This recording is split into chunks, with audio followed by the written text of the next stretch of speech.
So here are some of my journals I've written in the last 7 years. Let's take a look at some of the New Year resolutions I've made because I think they're really funny. All right, here's one. Create a business by the end of December 2015. Connect with everyone I meet and get to know them personally. Read 30 books. All right, here's another one from 2016. Create 1 animated video a week, read 30 books, publish 1 article a week, exercise, journal, meditate every single day. Let's go and kill it. Guess how many of these resolutions I actually followed through with? 0. Well, I should give myself some more credit. I probably have like 1 or 2. And if you're like me, you probably have a very low hit rate when it comes to New Year resolutions. We're not alone. But here's the thing. According to Forbes, 188 million people in America alone decided they wanted to learn something new. They wanted to better themselves. So there's obviously some intention here. Obviously there's something that's inspiring people to do good. But according to Strava, which is a fitness tracking app, they use 800 million data points from their app to determine this, that most people fail their New Year resolutions within 19 days. And they consider January 19th a quitter's day. So what the heck is happening? Because every year I watch the ball drop in New York Times and I see Planet Fitness tattooing their advertising everywhere. And obviously businesses are taking advantage of people's desire to improve, but people are following through with their desire to get better. Day 1, they're actually getting up and doing the thing that they told themselves to do. Day 9, they're still doing it, but by day 19, they give up? Like, what? What's going on? Because it's just really mind-boggling, and this is a question that I've been asking myself for some time, so let's answer it. You know the phrase ignorance is bliss? Well, that might play a big role in the reason why so many people fall off their goals. There's a graph that perfectly describes this, but we'll get to it shortly. As humans, we tend to have an intelligent superior complex, which means that we tend to believe that we have more knowledge and experience in something than we actually do. We fall into this trap every year when we're setting goals for the new year. January 1st rolls around, you get up and you start doing the thing that you tell yourself you're gonna do, and then reality sets in and you tell yourself, this is harder than you thought it was gonna be.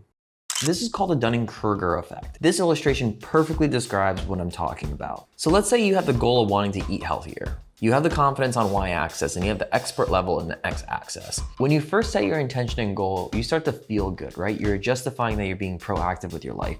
Dopamine is starting to rush through your body. You're feeling good. Your confidence is up.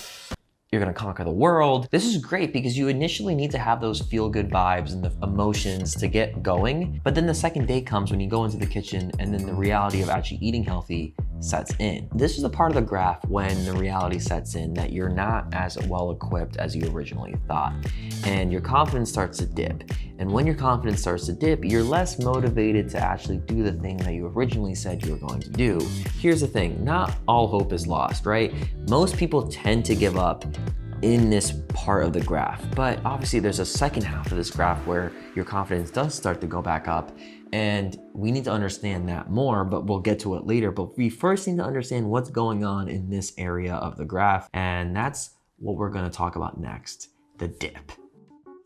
Let's give ourselves another example. Wanting to wake up earlier in the morning is something at least some of us have thought of at some point. Let's say you decide to do this one day. You go to bed riding this wave of excitement. You fall asleep and then the next day your alarm goes off. You open your eyes and you turn towards the alarm and all the excitement from the night before is gone. You turn around, you start looking at the ceiling and you start having these conversations in your head. I can sleep for another hour. I can get up earlier tomorrow. This bed feels really good right now. Just another 10 minutes. Ultimately, you turn around and fall right back asleep. This story best describes what's happening in this part of the graph. But in order for us to actually understand how to bring our confidence back up, we now need to look at this illustration. And this illustration is famously designed and called The Dip by Seth Godin. This looks similar to the previous drawing, but this time we're comparing the reward on y-axis and time and energy on the x-axis. I mean, without fail, every New Year resolution that fails has gone through this cycle. And thanks to these two illustrations, we can now best explain why most people give up in 19 days, according to the Strava data, right? What I call the period of despair.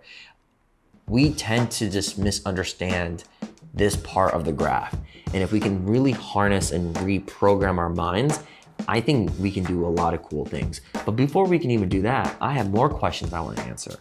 And for me to answer this fully, to put a bow on this question, to be fully satisfied, we need to look at this last illustration. I think this illustration will better help understand how we should attack these New Year resolutions so we can actually achieve them and then keep doing them over and over again every year.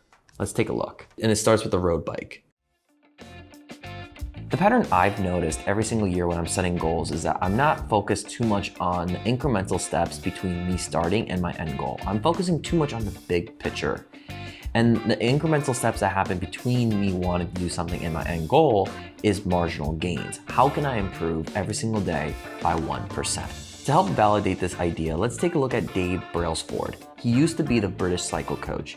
When he came on, him and his team were obsessed over improving all aspects of cycling by 1%. That meant redesigning the bike seat, rubbing alcohol on tires for better traction, asking riders to wear heated overshorts, testing different fabrics in the wind tunnel to make sure they're aerodynamic, picking the right pillow and mattress for better sleep. Even though these were small, unnoticeable changes in the moment, this led British cycling to dominate for the last 12 years, winning 178 world championships, 66 Olympic medals, and 5 Tour de France titles, all accomplished purely on the basis of improving 1%.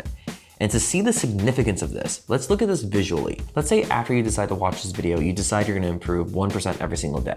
So if you extrapolate that to 365 days, your growth will be 37x. If you're anything like me, setting big goals at the beginning of the year and not fulfilling them, that's such a morale killer. It's such a confidence suck, you know what I mean? Like it's terrible. I think now with the help of these 3 illustrations, we can better understand how we should go about it. If we decide after making a goal for ourselves at the beginning of the year, how can I improve or do something just a little bit every single day?